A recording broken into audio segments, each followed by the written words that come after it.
गॅसवरनं पाणी एकदम गरम पाणी असतं, उकळतं पाणी. मी जसं म्हणजे ओतते बादलीमध्ये, तर हा पूर्ण हात टाकून बसलाय गरम पाण्यामध्ये. पण मला ते काही फील होत नव्हतं की ते गरम इतकं आहे की मी हात टाकू शकत नाही. तर मी असंच बघितलं त्याच्याकडे हम्म. आणि बॉडीचा कसा वास येतो एकदम घाण, हम्म. तसं मला वास आला पटकन. मी तिच्याकडे बघतोय पण ती माझ्याकडे नाही बघत आहे. काहीतरी असं बघते की माझ्या बॅक साईडला काहीतरी बघते. आणि मी असं जस्ट वरती बघितलं, त्याच्या मानेवर एक बाई बसली. पण मला काही फील होत नाही की माझ्या खांद्यावर काय आहे वगैरे. तर ती पूर्ण ना अशी म्हणजे हात पूर्ण टपामध्ये होती तिची बादलीमध्ये, आणि हा असंच बसला एकदम शांत, आणि ती माझ्याकडे अशी बघते. डोक्यावरती घेतले पण चेहरा नाहीये आणि हसते, दात दिसतात फक्त मला तिचे. नमस्कार. आज आपल्या शोवरती पनवेलवरून स्नेहा अभंग आलेले आहेत. तर आपण कुठेच वेळ न घालवता वळूयात त्यांच्या आजच्या किस्स्यांकडे. माझा आजचा किस्सा असा आहे, लॉकडाऊनमध्ये घडलेला आहे. Okay. माझ्या भावासोबत आणि माझ्यासोबत घडलेला आहे. अच्छा. ॲक्च्युली असा सीन होता, जेव्हा स्टार्टिंगला लॉकडाऊन लागलेला, त्याच्यानंतर सगळं बंदच केलं होतं आपल्याकडे पहिल्या फेजमध्ये. पहिल्या फेजमध्ये. तर त्याच्यामध्ये असं झालं की माझा भाऊ, त्याला असं त्रास होत होता की जे कोरोनामध्ये सगळे सिम्पटम्स होते, त्रास घेणं, श्वास वगैरे घेणं, थंडी वगैरे वाजणं असं. तर त्याला असं वाटलं की मला कोरोना वगैरे झाला, की त्याने माइंडमध्ये फिट करून घेतलेलं. बरोबर. पण ॲक्च्युली तसं नव्हतं. त्याला ॲक्च्युली ॲसिडिटीचा त्रास झालेला, त्याच्यामुळे त्याला त्रास होत होता. तर आमचे फॅमिली डॉक्टर आहेत, आम्ही त्यांच्याकडे गेलो, त्यांनी चेक वगैरे केलं. ते बोलले असं काही नाही आहे तुला, तू टेन्शन घेऊ नकोस. पण नाही, त्याला असं वाटतं की मला होतंय. तर मग त्यांनी एक हॉस्पिटलचं आम्हाला लिहून दिलं. तर मी म्हटलं की तुम्ही तुमच्या रायटिंगमध्ये लिहून द्या की हा कोरोनाचा पेशंट नाही आहे, नाहीतर कारण की कोरोना काळामध्ये तसं ट्रीट करत होते पेशंटला. तर आम्ही गेलो, मग त्यांनी हॉस्पिटलचं नाव लिहून दिलं, तिथे हे सगळं केलं. त्याचं टेस्ट वगैरे केले कोरोनाचे वगैरे, तर सगळे निगेटिव्ह होते. मग त्याला 2-3 दिवस हॉस्पिटललाच ठेवलं होतं ॲडमिट वगैरे करून. तरी पण त्याचं माइंड तेच की मला तसं होतंय. अच्छा. पण नंतर मी त्याला 2-3 दिवसांनी भेटायला गेले हॉस्पिटलला, तर तो सांगायचा की माझं कोणतरी असं बसल्यासारखं फील होतंय छातीवरती. ओके. पण आमच्या कोणाच्याच लक्षात नाही की असं काही असेल म्हणून. पण हे कधी फील व्हायचं? रात्री झोपेत वगैरे? त्याला असं फील व्हायचं, कधी पण तो बोलायचा. हम्म. मला पण एकदा दोनदा बोलला की दीदी मला असं वाटतंय कोणतरी माझ्या छातीवर बसलंय, असं त्याला पूर्ण बॉडी जडजड वाटायची. मग त्याच्यानंतर हॉस्पिटलला म्हणजे अलाउडच नव्हते करत कोणाला भेटायला वगैरे, पण तरी पण मी कन्व्हिन्स करून गेली त्याला भेटायला. मम्मी वगैरे सगळे खालीच उभे होते हॉस्पिटलमध्ये, आणि ह्याला ज्या वॉर्डमध्ये शिफ्ट केलं होतं ना, जनरल वॉर्डमध्ये, हा एकटाच होता तिथे. तर मग हा अच्छा. बोलला की मी वॉशरूमला जाऊन येतो, तू आलीस तर तू थांब इथे म्हणून. तर तिथे असे सगळे असतात ना, बेड्स असतात आणि पडदेच असतात. तर मी विंडोमधून खाली वाकून बघत होती आणि हा वॉशरूममध्ये होता. तर मला असं फील झालं कोणतरी माझ्या पाठी उभं आहे. तर मला Okay. वाटलं की मम्मी आली असेल किंवा कोणतरी आलं असेल. तर मी पटकन मागे फिरले, तर कोणी नाहीये. तर हा मला वॉशरूममधून आवाज येतोय की दीदी तू आहेस ना? म्हटलं हो मी आहे, घाबरू नको, तू थांब, कर तू काय करतोस ते वॉशरूममध्ये. त्याच्यानंतर तो आला बाहेर आणि मी गेली घरी. आणि मग 2-3 दिवसांनी डॉक्टरनी सांगितलं की ठीक आहे, आता तू पूर्ण बरा झालेला आहेस, तू आता घरी जाऊ शकतोस. मग आम्ही पण सगळे टेन्शन फ्री झालो की बाबा चल बरा झालाय, काय नाही, आम्ही खूप खुश. आणि घरी मी आणि माझी छोटी बहीण आम्ही दोघीच राहत होतो. तर आम्ही सगळी तयारी केली की बाबा चल तो घरी येतोय. हॉस्पिटलला वगैरे थोडंसं त्याला अंघोळ वगैरे नाही भेटले, तर मी तिला म्हटलं मी त्याला पाणी वगैरे तापत ठेवते, तू हे कर, बाकीची तयारी कर. तर घरी वगैरे आले सगळे, मम्मी वगैरे. तर त्याच्यानंतर हा बसला थोड्या वेळाती बेडवरती, आणि काय म्हणजे असं नॉर्मली सगळं चाललेलं, जो तो आपल्या कामामध्ये घरी वगैरे आला. तर आम्ही फुल हॅपी की हा घरी आलाय म्हणून. तर मी ह्याला म्हटलं तू बाथरूममध्ये जाऊन बस, मी तुला अंघोळीला पाणी ओतून आणते. आपण गॅसवरनं पाणी एकदम गरम पाणी असतं, उकळतं पाणी. मी जसं म्हणजे ओतते बादलीमध्ये, तर हा पूर्ण हात टाकून बसलाय गरम पाण्यामध्ये. अच्छा. हा त्याच्याच धुंदीमध्ये. तर मी बोलली अरे पाणी गरम आहे, हात टाकून बसू नको. बोलतो कुठे पाणी गरम आहे, पाणी थंड आहे. ओके. तर मी असंच बघितलं त्याच्याकडे आणि बॉडीचा कसा वास येतो एकदम घाण, तसं मला वास आला पटकन. तर मी मम्मीला म्हटलं खूप घाण वास होतं त्याच्या इथून, की तू जा म्हणून. तर मम्मी बोलते हा हॉस्पिटलचा वास येत असेल. तर म्हटलं नाही, मला वेगळाच वास येतोय. आणि मी असं जस्ट वरती बघितलं, त्याच्या मानेवरती एक बाई बसलेली. म्हणजे मी बोलली की मला बघण्यात काय झालं असेल किंवा काही झालं असेल. मी म्हटलं, मी परत बघितलं, तर ती पूर्ण ना अशी म्हणजे हात पूर्ण टपामध्ये होते तिची बादलीमध्ये. म्हणजे ती खांद्यावर बसली आणि ती पूर्ण हात तिचे असे खाली, आणि हा असंच बसला एकदम शांत, आणि ती माझ्याकडे अशी बघतेय. म्हणजे 7:30-7ची वेळ संध्याकाळची. त्यावेळेस तर मोस्टली सगळं हेच असते ग, सगळीकडे गाजावाजाच असतो. तर मी पटकन हे झाले. त्याच्यानंतर आहे ना, मी बोलली मम्मीला फक्त की त्याच्याकडे जा, त्याच्याकडे बघ, कोणतरी बसलंय त्याच्या अंगावरती. मम्मी इतकी घाबरली, मम्मी रडायला लागली की तू अशी काय बोलते. म्हणजे मला नंतरची स्टोरी माहित नाहीये, पण सगळे सांगतात मला घरचे की माझे डोळे ना पूर्ण लाल झाले होते, म्हणजे रक्त उतरतं ना तसं झालं होतं. ते पाहिल्यानंतर हा, नंतर म्हणजे मला कळतच नव्हतं की मला काय होतंय ते. तर मी येऊन बेडवरती बसली, तर माझ्या वडिलांनी मला अंगाला हात लावला. तर त्यांना लिटरली मी इथून इथपर्यंत असं ढकललं होतं. ओके. आणि त्यांना पूर्ण माझ्या बॉडीला करंट लागत होता. जो माझ्या बॉडीला हात लावेल त्यांना करंट लागत होता. मी फक्त इतकंच बोलायची, माझ्या जवळ कोणी येऊ नका, कोणी जवळ येऊ नका असं. आणि त्याच्यानंतर मग मी बेशुद्धच पडले. त्याच्या पुढचं मला काही माहीत नव्हतं. मग 4-5 दिवस लिटरली मी अशीच वागायची वेड्यासारखी, की कधीतरी उठून बोलायची एकटीच, कधीतरी हसायची. म्हणजे जे त्याच्यावरती होतं ते माझ्यावरती आलेलं. अच्छा. ॲक्च्युली मला पिरियड्स आलेले, त्याच्यामध्ये ते मला अट्रॅक्ट झालं. ओके. तरी घरच्यांना वाटले की ही नाटकी करते, मुद्दामून करते. पण मला माझा ताळमेळ नव्हता की मी काय वागते आणि काय नाही ते. तर मग हा माझ्याशी बोलायला यायचा. मी ह्याला सांगायची तू माझ्याशी बोलूच नकोस. मी ह्याच्याकडे बघायचीच नाही. तू माझ्याशी बोलूच नकोस. आणि ह्याला बोलायची तू घराच्या बाहेर जायचं नाही अजिबात असं. मग घरचे बोलायचे अशी का वागते, अशी का करतेस, असं तसं हे ते. घरच्यांना आणखीन टेन्शन की आता ह्याचं बरं झालं, हिला काय झालं असं. मग नंतर स्वामींचं आम्ही करतो, स्वामींना मानतो आम्ही. तर मम्मी स्वामींचं वगैरे केलं सगळं. म्हणजे मी रात्री झोपली ना की मी एकटी झोपेत बडबडायची, हसायची. मग हे लोक मी झोपले ना की माझ्या कानाजवळ हनुमान चालीसा, स्वामींचं पारायण वगैरे असं लावायचे. तर मी बोलायचे अरे हे काय लावलंय माझ्या कानाजवळ, प्लीज बंद करा, हे मला त्रास होतो असं. अच्छा. आणि दिवसभर मी नॉर्मली असायची. नंतर सकाळ झाली की मी नॉर्मली यांच्याशी बोलायचे. जसं दुपार झाली ना की मी स्वतः केस वगैरे सोडून बसायची घरामध्ये.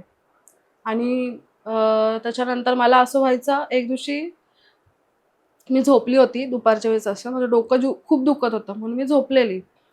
तर आपण डोळे बंद केलं कसं आपल्याला हे होतं. तर मला असं दिसतंय की माझी मावशीची मुलगी ती येतेय, तिने ह्या कलरचा ड्रेस घातलाय आणि 2 मिनिटात ती डोअरमध्ये उभी आहे समोर. ओके. आणि मी मम्मीला बोलते पण की ताई येते म्हणून, ताई येते. इंट्युशन झालं तुम्हाला? हा, ताई येते, ताई येते. मम्मी बोलली की ती कशाला आता येईल असं, म्हणजे ती एकविराचं करते ना त्याच्यामुळे. तर मग मी तिला बोलली, मम्मीला बोलली तिला घरात घेऊ नकोस, तिला घरात घेऊ नको, ताई येते तिला घरात घेऊ नकोस. तर तरी पण आली ताई. मग त्याच्यानंतर मला असं सगळ्यांनी पकडलेलं, 8 जणांनी मला पकडलं होतं घरामध्ये. तरी पण मी त्यांना नाही सोडा सोडा असं. मग खूप गोष्टी हे झाल्या, म्हणजे मी आरडाओरडा करत होती, खूप वेगळं काय काय बडबडत होती. त्याच्यानंतर मी शांत झाली. मग परत दुसऱ्या दिवशी रात्री तोच सेम. मी 3 वाजता डोअर खोलून बाहेर बसायची एकटी. हे सगळे झोपले की मग माझ्या भीतीमुळे हे लोक झोपायचे नाही. पण मला माहित नव्हतं की मला काय होतंय. मी नॉर्मली की तुम्ही लोक असं का वागताय माझ्याशी, इकडे जाऊ नको, तिकडे जाऊ नकोस. एकदा तर दुपारच्या वेळेस मला असा त्रास झालेला. मी नॉर्मली बसलेली अशी आणि अचानक मी खाली पडली चक्कर येऊन. घरचे बोलले हिला काहीतरी बघावं लागेल. म्हणजे आमच्या घरामध्ये ना पहिलं कोणाचा ट्रस्ट नव्हता या गोष्टींवरती, म्हणजे माझा पण ट्रस्ट नव्हता. पण जसं ह्याच्यासोबत झालं त्याच्यामुळे आम्हाला वाटलं की बाबा आहे त्या गोष्टी अशा. तर मग त्याच्यानंतर म्हणजे ताई आली, तिने ते एकविराईचं वगैरे ते असतं ना कुंकू वगैरे, ते लावलं मला. तरी पण मी शांत नाही, बोलते नाही मला सोडा, मला सोडा, मला कशाला पकडले तुम्ही, तुमच्या लोकांना मी सोडणार नाही, असं तसं. म्हणजे जी बाई होती ना ती माझ्या तोंडी बोलत होती की माझी मुलं तिकडे रडतायत, माझ्या मुलांना नवऱ्याने मारून टाकलं, त्यांना खायला मागत होते पोरं, त्या नवऱ्याने मारून टाकलं. म्हणजे माझ्या घरच्यांनी रेकॉर्डिंग केलं माझं, हे आता नाहीये माझ्याकडे ते रेकॉर्डिंग. माझी व्हिडिओ शूट केलेली घरच्यांनी की माझा नवरा खूप दारू पिऊन मला मारायचा, माझे पोरं अशी रस्त्यावरती भीक मागायचे. म्हणजे ॲक्च्युली काय झालेलं, आमच्यात एक बिल्डिंग आहे, तिचं काम चालू होतं. तर माझा भाऊ आणि त्याचा फ्रेंड तिथे ते लोक बिर्याणी खाऊन गेलेले, म्हणजे बाहेरच, आणि ते लोक पाणी नव्हते पिले. तेव्हा त्याला ते अट्रॅक्ट झालं होतं वाटतं, नॉनव्हेजला अट्रॅक्ट झालं. मग त्याच्यानंतर त्याला हा त्रास व्हायला लागला. मग मी बोलली की तू जायचंच नाही बाहेर, तू कुठे जायचंच नाही. म्हणजे मी ह्यालाच सारखी प्रोटेक्ट करते, तू जायचंच नाही कुठे, जे काय असेल ते. मग त्याच्यानंतर असं सीन झाला एके टायमिंगला की मी कोणाचंच ऐकत नाही, मला रात्रीचंच बाहेर जायचं. 3-4 वाजले की मी बोलायची नाही मला जायचंय, मग ती बोलवते असं. मग त्याच्यानंतर मम्मीने एकदाच सांगितलं जे होईल ते होईल, तुला जायचंय घेऊन जा. पण का घेऊन जायचं, माझ्या मुलांच्या मागे का लागलेस. म्हणजे मी जेव्हा त्या स्थितीमध्ये होते तेव्हा मम्मी बोलत होती. तर मम्मी म्हणले की तुला काय हवंय, म्हणजे आपण विचारतो ना. बरोबर. तर बोलली काय नाही, माझ्या मुलांना फक्त खायला द्या, माझी मुलं रडतायत, मला माझ्या मुलांकडे जायचं. तर मम्मी म्हटलं की जा, तुझ्या मुलांना काय खायला हवंय ते देतो आम्ही. मग बोलली ठीक आहे मी जाते असं बोलून. तर मग मम्मी म्हटले की आम्हाला कसं कळणार तू गेली की नाही गेली ते. आणि कंटिन्यू म्हणजे आमच्या घरामध्ये हनुमान चालीसा हे कंटिन्युअस चालू होतं. ती म्हटली की मी जाईल जाईल. मम्मी म्हटले की नाही, आम्हाला काहीतरी असं हिंट दे की तू जातीयस म्हणून. मग त्याच्यानंतर शांत बसले, मी थोड्या वेळ शांत बसले आणि अचानक मी ओरडले. आणि आमचं म्हणजे असं मी गेटजवळच बसलेले, आमचा जो दरवाजा होता तो एकदम जोरात असा हे झाला, वाजला. आणि मग ते गेली माझ्या ह्याच्यातनं. पण माझ्या घरच्यांनी काय दिलं नाही खायला वगैरे, कारण की माझ्या घरचे बोले ह्या गोष्टी सगळ्या आपण हे नाही करायचं. मग ते आस लागते त्यांना की आपण परत देऊ असं. मग त्याच्यानंतर आमच्या दोघांना मंदिरात वगैरे घेऊन गेले. त्याच्यानंतर काय त्रास नाही झाला. पण मला असं सिक्स सेन्स येतात, जर कुठे काय होत असेल ना तर मला सिक्स सेन्स येतात. मित्रांनो, आपण आता जी गोष्ट ऐकली ती ताईंच्या दृष्टिकोनातून होती. आता आपण तीच गोष्ट त्यांच्या भावाकडून ऐकणार आहोत. माझ्या ताईने सांगितलं की जेव्हा तिने पाणी जे गरम पाणी होतं ते माझ्यासाठी आंघोळीला टाकलं त्या टबमध्ये. त्याच्यानंतर ती म्हणते की मी त्या पाणी जसं टाकलं तसं मी हात टाकले त्या टबमध्ये. करेक्ट. तर ते पाणी गरम होतं. पण मला ते काही फील होत नव्हतं की ते गरम इतकं आहे की मी हात टाकू शकत नाही.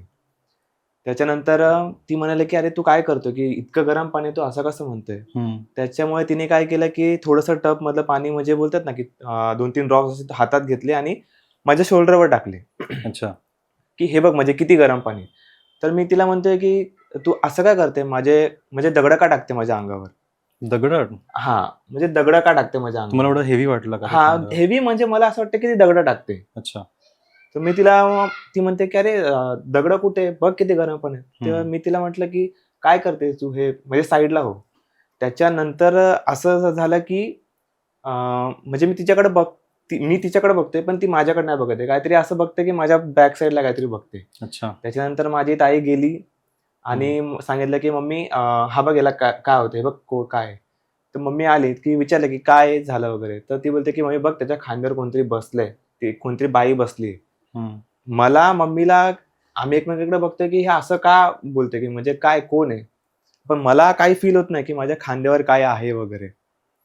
तिने सांगितलं की कोणतरी बाई आहे, म्हणजे डोक्यावरती घेतलंय पण चेहरा नाहीये आणि हसते, दात दिसतात फक्त मला तिचे. ओके. त्याच्यानंतर जसं की ताईने सांगितलं की तिला काही कळत नव्हतं आणि त्याच्यानंतर तिला सोफ्यावरती मी बसवलं वगैरे, सगळ्यांनी पकडलेलं. तर ताईने सांगितलं की वडिलांना ढकललं तिने. जसं की आता मला जर कोणाला ढकलायचं तर मला एक्स्ट्रीम फोर्स लावायला लागेल. पण म्हणजे तिला एवढा पॉसिबल नाही की वडिलांना म्हणजे जवळ म्हणजे 1-2 मीटर पर्यंत एवढं ढकलू शकते. तर मी लिटरली तिला बघितलं की असं ढकलते आणि जसं मी जवळ यायचा ट्राय करतोय की म्हणजे तू जवळ येऊ नको, तू माझ्या जवळ येऊ नको. त्याच्यानंतर ते सगळं झालं.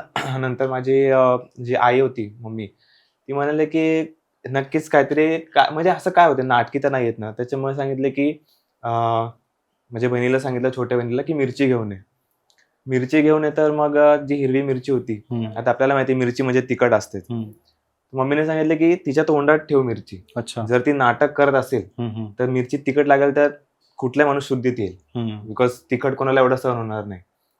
तर आम्ही लिटरली मम्मीने ती मिरची घेतली, तिला पकडला मी कसं तरी, ती मिरची तिच्या तोंडात टाकली आम्ही. मिरची तोंडात आहे, तिने लिटरली दातात ठेवली ना, मिरची चावली तिने.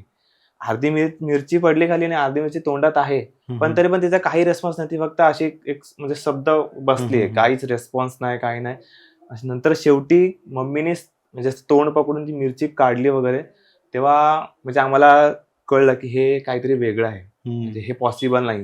बिकॉज इतकं जर तिखट लागलं तर कोणी माणूस असं शब्द शांत बसणारच नाही. त्याच्यानंतर मग आम्ही कसं तरी ते म्हणजे कंट्रोल वगैरे केलं ताईला. नंतर ती शांत वगैरे झाली. मग म्हणजे जसं ताईने सांगितलं म्हणजे कंट्रोल वगैरे केलं. मग आम्ही हनुमान चालीसा वगैरे केलं. मग ते कसे तरी म्हणजे बोलतात ना, कसं तरी शांत केलं तिला आम्ही त्या मोमेंटला. जेव्हा म्हणजे माझी ताई असं विचित्र वागत होती तेव्हा म्हणजे माझी छोटी बहीण तिच्या म्हणजे मी मोबाईल दिला की म्हटलं की शूट कर बघ हे काय आहे ते. तर मी शूट करत होतो.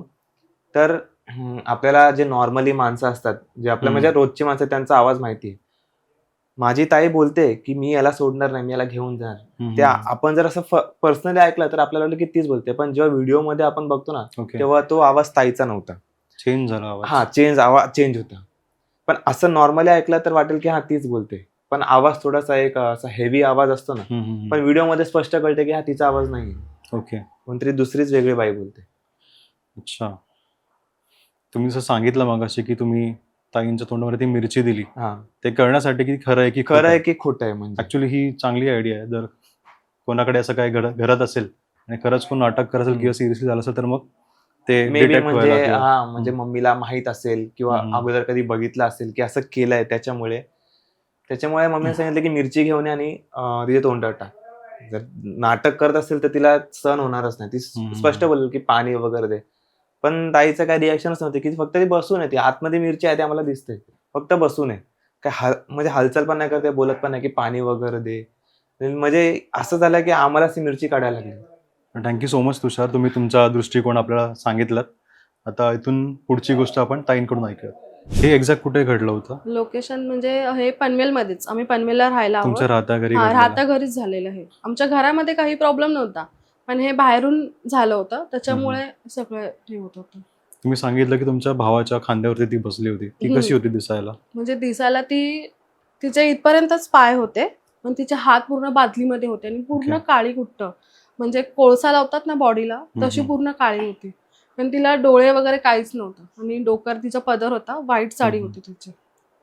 अच्छा. आणि बोलत होती, म्हणजे माझ्या तोंडून ती बोलते की मी सोडणारच नाही, मी घेऊनच जाणार असं. म्हणजे मला अजूनही तो फेस आठवतोय आणि मला अजूनही तो स्मेल जाणवतो कधी कधी असं. पण असा त्रास वगैरे होत नाही मला.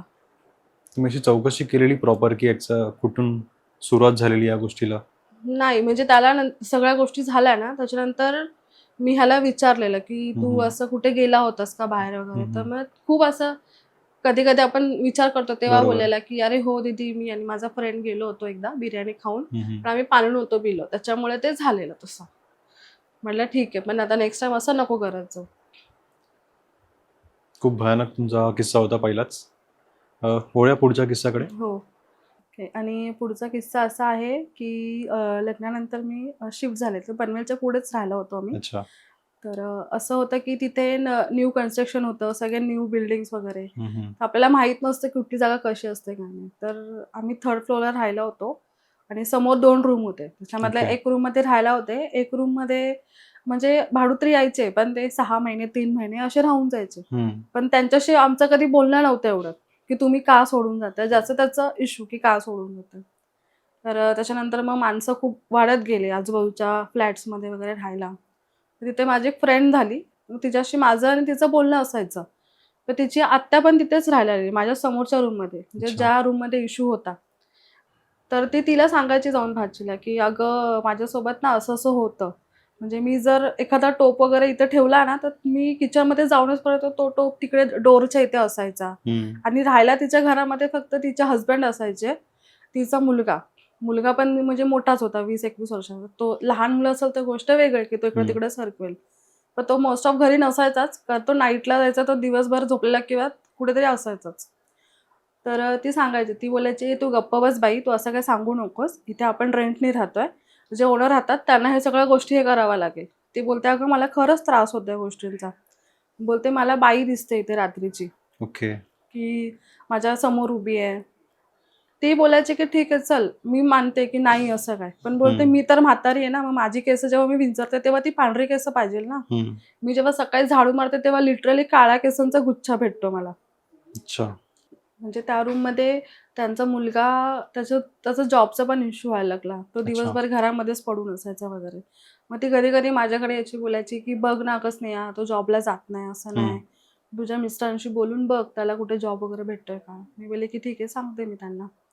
पण त्याच्यानंतर असं झालं की नंतर तिने तिकडनं रूमच सोडून दिला. ती बोलली नाही माझं इथं खूपच हे होतंय, मग तिने सोडून दिला रूम. मग त्याच्यानंतर तो एक 6-7 महिने तो रूम बंदच होता. त्याच्यानंतर एक बॅचलर आले राहायला, 3-4 जण होते राहायला.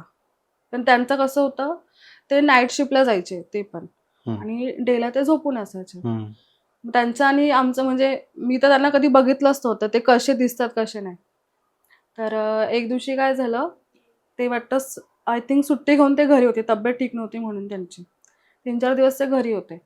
तर त्यांच्यासोबत आतमध्ये जे घडत होतं ना, त्याच्यानंतर त्यांनी 4थ्या की 5व्या दिवशी रूमच सोडून दिला. ओके. म्हणजे त्यांनी असं सांगितलं की जेव्हा माझ्या मिस्टरांनी कॉल करून विचारलं की तुम्ही अचानक काय रूम सोडून गेले, बोलले काय नाही असंच माझं लग्न ठरलंय. माझी वाईफ बोलली इतक्या लांब मी नाही राहू शकत, म्हणून मी आता दुसरीकडे शिफ्ट होतो. म्हणले ठीक आहे. पण एक जो असा मोठा इन्सिडेंट झाला ना, तेव्हा आम्ही त्यांना सहज कॉल करून विचारलं. तेव्हा त्यांनी सांगितलं की आम्ही जेव्हा राहायला आलो ना, तेव्हाच आम्हाला असं जाणवायचं की आमच्यासोबत अजून कोणतरी राहतंय. आता ते सांगतात की आम्ही जेंट्स आहे, मग आमच्या घरामध्ये लेडीज येतच नाही. आपल्या बिल्डिंगमध्ये अलाउडच नाहीये की जे बॅचलर राहतात त्यांनी मुलींना किंवा कोणाला बोलवावं. तर मग आमच्या घरामध्ये लेडीजचे केस भेटतात. आणि असं नाही की विंडो ओपन ठेवले. 1-2 केस येईल ना, केसांचा झुपका कसा काय येईल? मग तर आम्हाला झाडू मारताना केसाचा झुपका दिसायचा, रात्री बांगड्यांचा आवाज यायचा, पैंजणांचा आवाज यायचा. आणि कधी-कधी तर बोलते आम्हाला असं दिसायचं डोळ्यासमोर की रोज वेगवेगळ्या साड्या घालून बाई उभी आहे. तर आम्ही विचार करायचो अरे आम्ही नाईट शिफ्ट करून येतो, असं होत असेल, किंवा मी आजारी आहे त्याच्यामुळे पण होतं. मग त्यांनी तो रूम सोडूनच गेले. त्याच्यानंतर तो वर्षभर रूम बंद होता. मग एक म्हणजे नवीन लग्न झालेले कपल आले राहायला. ओके. तर तिचे पप्पा आहेत ना शंकरांचं खूप करायचे. म्हणजे तिच्या घरामध्ये शंकराची मोठी मूर्ती होती. मग ती तिथे राहायला आल्यापासून तिला खूप त्रास व्हायचा, पण तिला असं जाणवलं नाही कधी. पण तिच्या पप्पांना जाणवलं. एक दिवशी तिचे पप्पा आलते भेटायला. मग ते हे असतो ना भस्म शंकराचा, ते तिचे पप्पा फुंकून गेले पूर्ण घरभर. त्याच्यानंतर मग एक दिवस तिचे हसबंड नाईटला गेलेले आणि माझे हसबंड पण नव्हते आले. तर आम्ही म्हणजे 12:30 पर्यंत तिने माझ्या घरात बसून गप्पा मारल्या. म्हणजे इतक्या समोरासमोर आमचे फ्लॅट होते. मग तिला म्हटलं की तू माझ्या घरी झोपू शकते आज, माझे हसबंड नाही आहेत. ती बोलली की नाही तू चल माझ्या घरी, माझे हसबंड पण नाईटला आहेत. म्हटलं की नको तुझ्या घरी, तू ये माझ्या घरी, आपण मस्त की गप्पा मारून झोपू. मग ती बोलली नको राहू दे मी जाते म्हणून. म्हटलं ठीक आहे झोप. आणि ती झोपली. दुसऱ्या दिवशी तिने मला जे सांगितलं ना, ते मी लिटरली शॉकमध्ये होते. म्हणजे मी डायरेक्ट आजारीच पडली तो इन्सिडन्स ऐकून तिच्यासोबतचा. म्हणजे तिचं किचन आणि माझं किचन एकदम बाजूबाजूला होतं. ती जे किचनमध्ये काय बोलते ते मला पूर्ण स्पष्ट ऐकायला यायचं, मी काय बोलते ते स्पष्ट ऐकायला यायचं.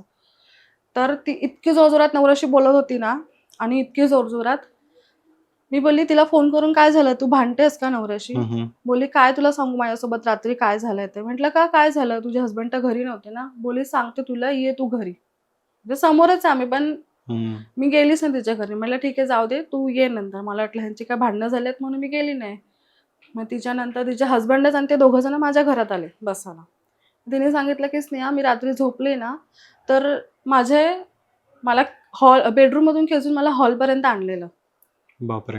आणि बोलते सगळे लाईट्स आपोआप चालू झालेले, वॉशरूमचा दरवाजा ओपन आहे, खिडक्या ओपन आहेत. आणि बोलते मला इतकं जोरात कोणतरी कानाखाली मारलं होतं ना, ते सोन्याचा स्क्रू असतो ना तो पूर्ण चेपला होता तिचा. लिटरली तिने मला दाखवला होता. आता मी बोलले की ठीक आहे तुझे हसबंड तर नाही येत रात्रभर, नवऱ्याने मारलं तर हे. पण बोलले की कसं काय शक्य आहे, बोली झोपेत वगैरे प्रेस झालं असेल. बोलते नाही माझ्यासोबत जे रात्री झालंय ना मी ते सांगू शकत नाही. बोलते मी इथे राहायला आल्यापासून माझ्यासोबत असं होतंय की मी कपडे जर टाकते खिडकीमध्ये तर मला कोणतरी ढकलतंय मागून, किंवा मला कोणतरी बोलते तू उडी मार, तू मर इथून असं. तर मी त्याच्यानंतर तिच्या हसबंडला बोलली की हे खरं आहे का, तुम्ही तर नाही मारलं ना तिला? म्हटलं खोटं बोलू नका.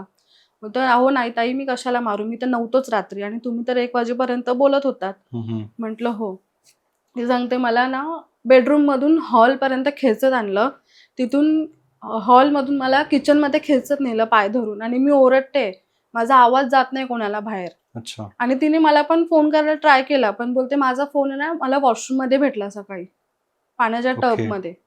बोलते मी उशाजवळ घेऊन झोपलेली, पण मी सकाळी उठली ना तेव्हा मला पाण्याच्या टबमध्ये भेटला तो. आणि बोलते मी डोअरच्या जवळ झोपलेली हॉलच्या, मी जी रात्री झोपली होती ती बेडरूममध्ये. मग त्याच्यानंतर आम्ही ना ही गोष्ट सांगितली, जी माझी फ्रेंड होती तिला.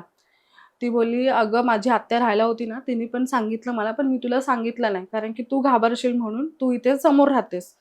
म्हटलं असं काय नाही, म्हटलं तुम्ही लोक उगाच हे करताय. मग ती थांबायचीच नाही कारण तिच्या नवऱ्याला नाईट शिफ्ट असायची. मग तिची नणंद राहायला होती सेकंड विंगमध्ये, ती तिकडे जायची रात्री झोपायला. मग एक दिवशी सकाळी असं झालं ना की तिचे हस्बंड आले नाईट ड्युटीवरून आणि ती पण आली सोबत. तर सकाळी आपला नॉर्मली कचरेवाला येतो तसं मी कचरा टाकायला गेले आणि म्हटलं काय का उशीर झाला यायला. बोलली हो उशीर आले हे.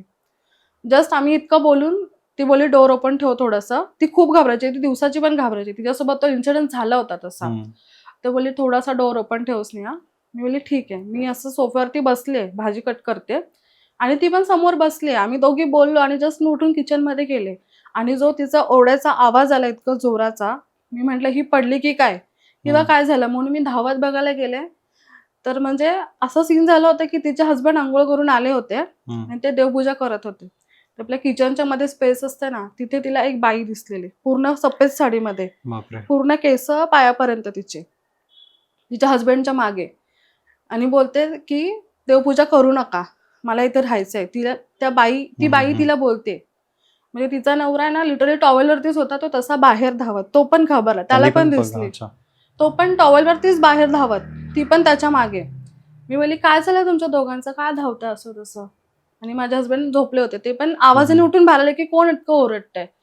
तर बघितलं तर मग ते दोघं जण एकदम पूर्ण घामाघूम झाले होते घाबरून. मग आम्ही म्हटलं काय झालं, तर बोलते ती बाई दिसली आम्हाला. म्हटलं शक्यच नाही, सकाळचं गोष्ट आहे, 7 वाजलेत, म्हटलं देवाचं सगळं करतो त्या टायमिंगला. तर तो बोलला की आम्ही बघितलंय, आम्हाला माहिती आहे, तुम्हाला नाही खरं वाटतं तर तुम्ही नका विश्वास ठेवू. मग त्याच्यानंतर आम्ही गेलो त्यांच्या घरामध्ये, त्यांना कपडे वगैरे आणून दिले आणि आमच्या घरात बसवलं. मग आम्ही म्हटलं काय करायचं आता, रूम मालकाला तर फोन करावाच लागेल. म्हटलं हा एवढा मोठा किस्सा झालाय, जे सगळेच बिल्डिंगचे सेक्रेटरी वगैरे सगळे आले. आम्ही म्हटलं तुम्ही रूम मालकाला फोन करा आणि विचारा असं असं. आता म्हणजे सपोज तुमचा रूम आहे, तुम्ही रेंटनी दिलाय, तुम्हाला माहित नाही त्या रूम मध्ये काय आहे ते, तुमचा भाडोत्री फोन करून सांगतो की असं असं सीन झालं आमच्यासोबत, तुम्ही नॉर्मली काय बोलाल भाडोत्याला की बाबा ठीक आहे मी येऊन बघतो, तुम्ही असं काय टेन्शन घेऊ नका. आणि त्या रूम मालकाशी मी स्वतः बोललेली. मी रूम मालकाला म्हटलं तुमच्या रूम मध्ये असं असं इश्यू झाला तुमच्या भाडोत्याला. तो मला तिकडनं बोलतोय मग कुठल्या कलरची साडी घेतली होती त्या बाईने. तिथे आम्ही एकदम शांत झालो. म्हणजे त्याला ही स्टोरी माहिती होती आधीपासून, कुठल्या कलरची साडी घातलेली त्याने. आम्ही म्हटलं की म्हणजे ठीक आहे, त्याने जनरली प्रश्न विचारला असेल.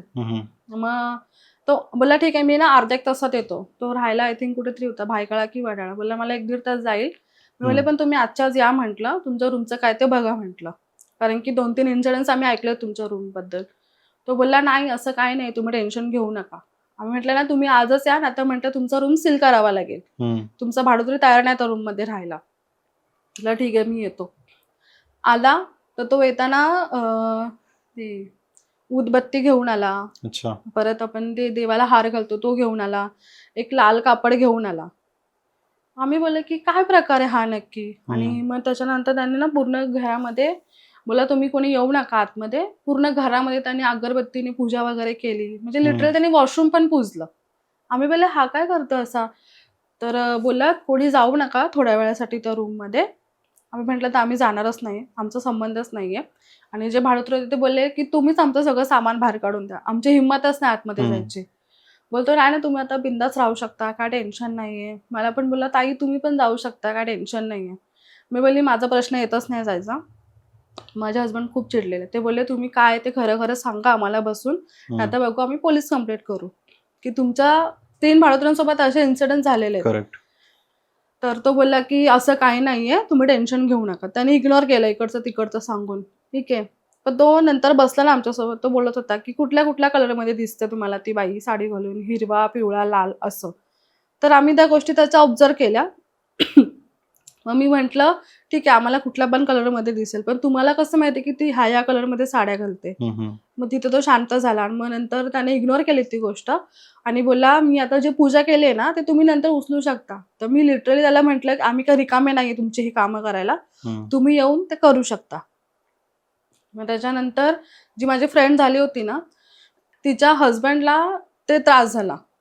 म्हणजे ती हवा तिच्या हस्बंडवरती गेली. तर मग ती सारखी आजारी पडायला लागली. मग तिने पण एक साईडला विचारलं असं, तर त्यांना सांगितलेलं की तुम्हाला हनुमान जयंती लास्ट असेल तुमच्यासाठी, तुम्ही जर तिकडनं लवकर शिफ्ट नाही केलं तर. तर मग तिने विचारलं एका साईडला, म्हणजे ते अलिबागच्या साईडचे होते. तर ती बोलली की मी जाऊन विचारून येते. म्हटलं ठीक आहे जाऊन तू विचारून ये असं असं आहे तर.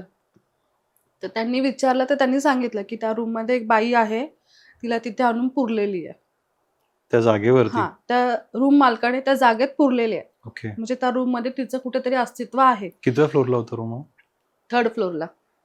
आणि त्याच्यानंतर मग तिने मला फोनवरती सांगितलं की स्नेहा, आम्ही ते काय आता 2-4 दिवस येणार नाहीये, बघ तू एकटी राहा. म्हणजे त्या फ्लोअरवरती सगळं कळलं ना, फटाफट ते सगळे रूम सगळे सोडून गेले भाडुत्री. आता राहिली मी एकटीच तिथे फ्लोअरवरती. तर त्याच्यानंतर मी तिला कन्व्हिन्स करून म्हटलं तू ये, म्हटलं काय पण करून. म्हटलं असं मी सुट्टी मारते 4-5 दिवस. मी तेव्हा वर्किंग होते. म्हटलं मी सुट्टी मारते 4-5 दिवस, पण म्हटलं मी एकटी नाही राहू शकत. म्हटलं मी एकटी हे नाही करू शकत. आणि तेव्हा माझे हस्बंड गावी गेलेले, काहीतरी काम होतं म्हणून. तर मी एकटीच राहायची तिथे रूममध्ये. पण मला असं कधी त्रास नाही झाला, पण मला असं जाणवायचं सतत की माझ्यासोबत कोणतरी आहे. नंतर मला घरात जाणवायला लागलं. म्हणजे एक दिवशी मी किचनमध्ये होती, तर मला असं पटकन वाटलं कोणतरी माझ्या खूप जवळ उभं आहे पाठी. ओके. जसं मी पाठी बघितलं तर कोण नाहीये. तर मग ती आली 4-5 दिवसाने. ते धागा वगैरे हे करून आली, बांधून वगैरे सगळं घेऊन आली. आता आपल्या जे म्हणजे तिच्या घरात जे मंदिर होतं ना, ते देवाचे फोटो असतात देवाचे, पूर्ण त्याला बुरशी चढली होती. अच्छा. ऑटोमॅटिकली.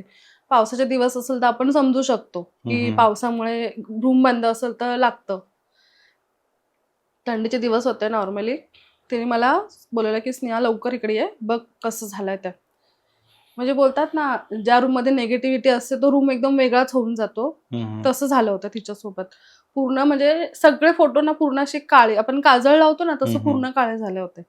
तर तिने त्यांना फोन केला, ते जे महाराज होते तिचे. त्यांनी सांगितलं की मी तुम्हाला सांगितलं होतं की तिथे जाऊ नका, आणि गेलात तर तुमच्यासाठी धोका आहे. तुम्ही का गेलात? हे सगळं तुम्ही बोलते फटाफट आवरा, तुम्ही तिथून रूम शिफ्ट करा. तर मी म्हटलं की ठीक आहे, आता ते रेंट आहे म्हणून ठीक आहे, ओनर असतं तर काय केलं असतं? तर तुम्हाला तिथं राहणंच आहे, तुम्ही लगेच रूम विकू शकत नाही. बरोबर. तर ते बोलले त्याच्यासाठी ना खूप मोठी पूजा आणि सगळं करावं लागेल, कारण त्या रूममध्ये तर आहेच, आणि तुम्ही ज्या फ्लोअर राहताय तिथे 2 नवरा बायको आहेत. म्हणजे असे तिथे 3 जण आत्मा आहेत.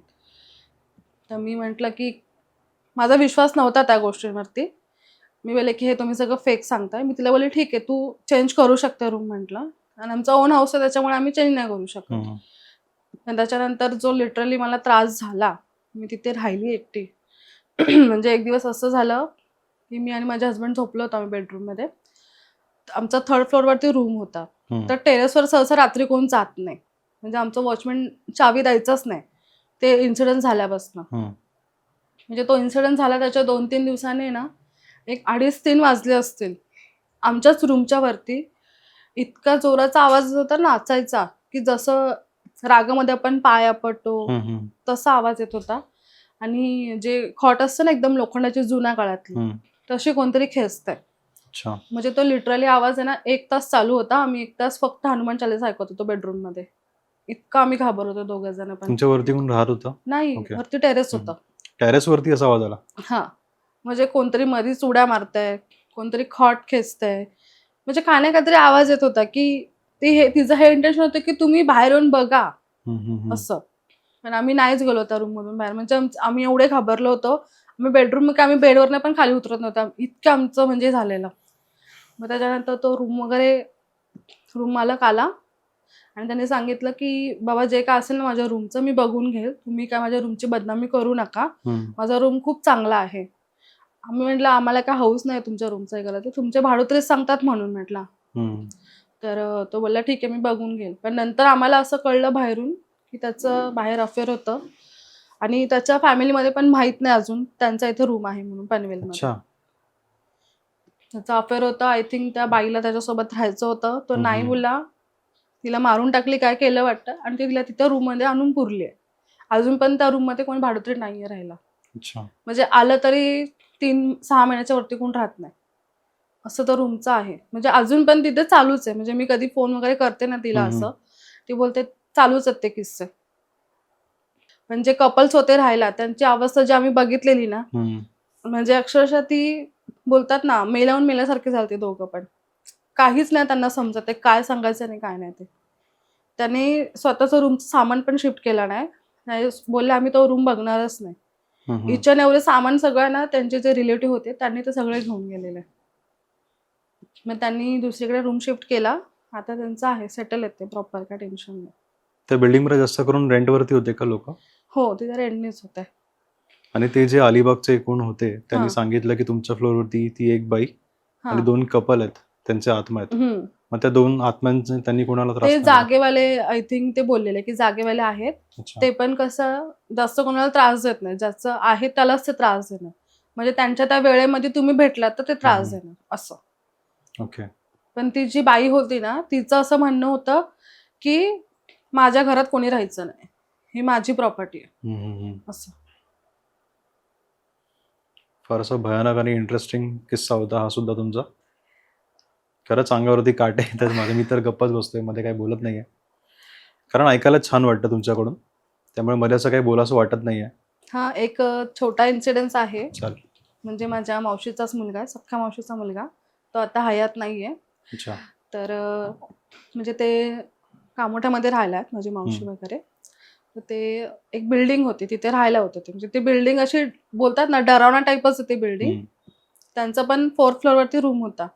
तर दादाला पहिल्यापासून सवय होती की उशिरा यायचं घरी 3-4 वाजता मित्रांसोबत पार्टी वगैरे करून आणि टेरेसवर वगैरे झोपणं. तिथे टेरेसवरती माझ्या म्हणजे त्याच्या पप्पांना पण भरपूर असं जाणवलेलं. त्यांनी दिलं होतं हिंट की तुम्ही असं जात नका जाऊ वरती वगैरे. नाही मला काय होत नाही, मी काय घाबरत नाही, मला कोण काय करणार नाही असं.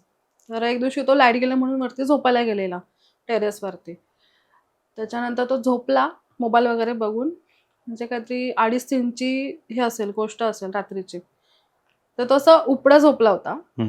तर झोपला तो. त्याच्यानंतर एक बाई आली त्याच्याकडे, बसली त्याच्याजवळ आणि त्याची मांडी अशी डोकं असं मांडीवर घेऊन, जसं मी बसले अशी घेऊन त्याला कुरवाळते की तुझ्या डोक्यावरती मोठ्या माणसाचा हात आहे म्हणून तू वाचलास, नाहीतर तुला इथून वरतून फेकला असता खाली. परत माझ्या ह्या टायमिंगमध्ये तू भेटू नकोस. तर तो बोलला मी स्वप्न बघतोय की काय. तो पूर्ण गाढ झोपत होता. मग त्याने फक्त असं हलकशी मान वरती केली. तर बोलला, म्हणजे तो माझ्या मम्मीला जास्त हे सांगायचं की म्हटला की मावशी मला फक्त तिचे लांब केस दिसले, तिचं तोंड त्या साईडला होतं, तिचे लांब केस दिसले आणि लांब नखं दिसली. बोलतो मी जसं कसं तो बिछाणा गुंडाळला आणि खाली आलो आणि डायरेक्ट म्हणजे त्याच्या मम्मीला विचारलं की तू वरती आली होतीस का, सफेद साडी घालून म्हणजे असं असं बोललीस का. तर ती बोलली तुझा बाप जिवंत असताना मी सफेद साडी कशी घालेल. आणि बोलली मी तुला असं का बोलेल. आणि बोलते माझी एवढी केस आहेत का, लांब आहेत का, मी एवढे नखं बिकं का लावेल असं. तर तो त्याच्यानंतर खूप आजारी पडला. 2-3 दिवस त्याला ताप वगैरे आला. त्याच्यानंतर मावशीने सांगितलं तू वरती जायचं नाही झोपायला, बंद कर वरती जाणं. मग लिटरली ते ना घरापर्यंत यायचे. एक दिवशी रात्री त्याला असं जाणवलं की ती पाणी मागायला आली आहे. अच्छा. जसं मी बोलली माझी मावशीची मुलगी ताई, तिला एकविरायचं वारं वगैरे. तो जस्ट ना ग्लास किचन मध्ये गेला, तो पाणी घेतलं माठातनं आणि दरवाजा उघडला. तितक्यात ताई बोलली दादा कुठे चाललास, थांब, वाजलं किती, तू कडी का खोलतोय. म्हणजे तो तिच्या धुंदीमध्येच होता. बोलतो अरे बघ ना ती पाणी मागते. ओके. ती बोलली कोण पाणी मागतंय. तिने बघितलं सगळे झोपले, मावशी झोपले, बहीण झोपले, काका झोपलेत. मी तर नाही मागितलं. पण ताई बोलली कोण पाणी मागतंय सांग. अरे बोलते ती बघ ना ती बाहेर उभी मला बोलवते कधीपासून, अर्धा तास झाला डोर वाजवते, तिला तहान लागले, पाणी पाहिजे. ताई म्हटली दरवाजा खोल नकोस, थांब. मग तिने पटकन मावशीला आवाज दिला की आई उठ, हा बघ कसा वागतोय. तर मग माझे काका बोलले काय झालं, कशाला आरडाओरडा चालला. तर तो जसा डोर होता ना दादा, डोरच्या पूर्ण खाली त्याने बोटं घातली होती आणि बोलते बघ ती मला खेचते बाहेर. ती बोलली की काय चाललंय तुझं, काय वेड्यासारखं वागतोस तू, पिऊन वगैरे आलास का. तू बोलते तुम्हाला खरं का नाही वाटत, तुम्ही डोर खोला ना, बघा ती बाहेर उभी आहे, दिसते मला समोर. म्हणजे त्याचे पूर्ण हे 10 बोट आहेत ना डोरच्या खाली होती, फट होती ना पूर्ण बाहेर. बोलते बघ ती मला खेचते, तुम्ही पाणी पण देऊन देत नाही, मला बाहेर पण जाऊन देत नाही. मग माझ्या काकांनी इतके घाणघण ते शिव्या दिल्या. त्याच्यानंतर ती जी गेली ती रिटर्न आलीच नाही. मग नंतर तिथे विचारलं, आजूबाजूला एन्क्वायरी केली, तर सांगितलं की जेव्हा हे बिल्डिंगचं काम चालू होतं तेव्हा त्या एका बाईचं जे सुसाईड करून तिने जीव दिलेला आहे ह्या बिल्डिंगवरून. तर ती अमावास्या पौर्णिमेला येतेच आणि जास्त करून जे यंग मुलं आहेत त्यांनाच ती पकडते. मग त्याच्यानंतर काकांना पण ती एकदा दिसलेली, म्हणजे काका झोपले होते टेरेसवरती, काकांच्या तिने फक्त फेऱ्या घातल्या अशा निघून गेली. मग काकाने काय आवाज केला नाही, काय नाही. त्याच्यानंतर त्यांनी वरचं झोपणं विषय सोडून दिला की नाही बाबा हम्म. मी आता जाणारच नाही वरती. मग त्याच्यानंतर मावशीने तिकडनं रूम शिफ्ट केला, पण त्याच्यासोबत ते इन्सिडेंट घडतच होते. मग त्याच्यानंतर त्यांनी दुसऱ्या रूममध्ये शिफ्ट केला, तर तिथे पण तो बेडरूममध्येच झोपायचा. त्याला रात्री बेडरूममध्ये कधी म्हातारी बाई दिसणार त्याच्या डोक्याजवळ उभे, कधी कोणतरी माणूस दिसणार. मग तो ना मम्मीला त्याला हे दिसायचं, पण त्याला असं वाटायचं की मला हे स्वप्न पडतंय. अच्छा. तर तो आहे ना म्हणजे माझ्या मम्मीला सांगायचा की अरे मावशी माझ्यासोबत ना असं असं झालं, मला स्वप्न पडलं काय माहित नाही. तर माझी मम्मी बोलायची की आपल्या देवाचं नाव घे आणि हे कर, तू रात्रीचं कमी फिरायचा बाहेर, तुला सांगतो आम्ही असं तसं. अरे मला काय नाही होत, तुम्ही टेन्शन घेऊ नका असं तसं. आणि मग लिटरली नंतर एक टाइम असा आला की हळूहळू त्याची तब्येत पूर्ण उतरली ओके. एकदम, म्हणजे बोलतात ना टीबी पेशंट सारखं. मग त्याच्या मागे भरपूर सारे आजार लागले, हे झालं. आम्ही म्हटलं की तुझं हे जागरण हे ते तुला भारी पडते. पण एक टाइम नंतर असं आलं की आम्हाला कळलं डेट झाली आहे, त्या गोष्टीमुळे डेट झाली. आता नाही येतो आमच्यासोबत, ऍक्च्युली त्या गोष्टीमुळेच त्याची डेट झालेली आहे. आम्हाला सांगत होता की माझ्यासोबत असं होतंय तसं होतंय, पण बोलतात ना आपण काही गोष्टी इग्नोर करतो, त्या गोष्टी इग्नोर केल्या, त्याच्यामुळे आता तो नाही आमच्यासोबत. म्हणजे ती जी होती ती बाई ती त्याला घेऊन घेऊनच गेली. आतापर्यंत आपण आपल्या चॅनलवरती बरेचसे पॉडकास्ट ऐकले, पण ही गोष्ट तुम्ही जी सांगितली, जी तुम्ही पहिली गोष्ट तुमची पनवेलची, हं. जी तुम्ही तुमच्या भावासोबत घडली होती, आणि दुसरी गोष्ट जी तुम्ही आता सांगितली, त्यामध्ये या गोष्टी मला कधी अनुभवल्या नव्हत्या. हो. मी तर फर्स्ट टाइम अशा ऐकतोय गोष्टी, आणि फार मजा येते ऐकायला. खूप इंटरेस्टिंग वाटली. आणि लोकांना असं वाटतं की काय आपण लोक सांगतात, काही सांगत असतील तर लोकांना फेक वाटतं, आणि खरी गोष्ट ज्यासोबत ती घरात असते गोष्ट त्यालाच ती कळते. आणि थँक्यू सो मच, तुम्ही आपल्या शोवरती आलात. आणि तुम्हाला मी तुमचे आभार की तुम्ही इतक्या धाडसाने तुमच्यासोबत जे किस्से घडले ते आमच्यापर्यंत आणि आपल्या ऑडियन्सपर्यंत पोहोचवले. So thank you so much. आणि जसं ताई आज आपल्या शोवरती आला, तसं तुम्ही पण आपल्या शोवरती येऊ शकता. त्यासाठी तुम्हाला डिस्क्रिप्शनमध्ये किंवा कमेंट बॉक्समध्ये आपल्या चॅनलचा गुगल फॉर्मची लिंक सापडेल. तुम्हाला जाऊन तो फॉर्म भरायचा आहे, जेणेकरून तुम्हाला आपल्या शोवरती याची संधी मिळेल आणि तुमचे जे काही किस्से असतील ते आपल्यापर्यंत आणि इतरांपर्यंत पोहोचवता येतील. धन्यवाद.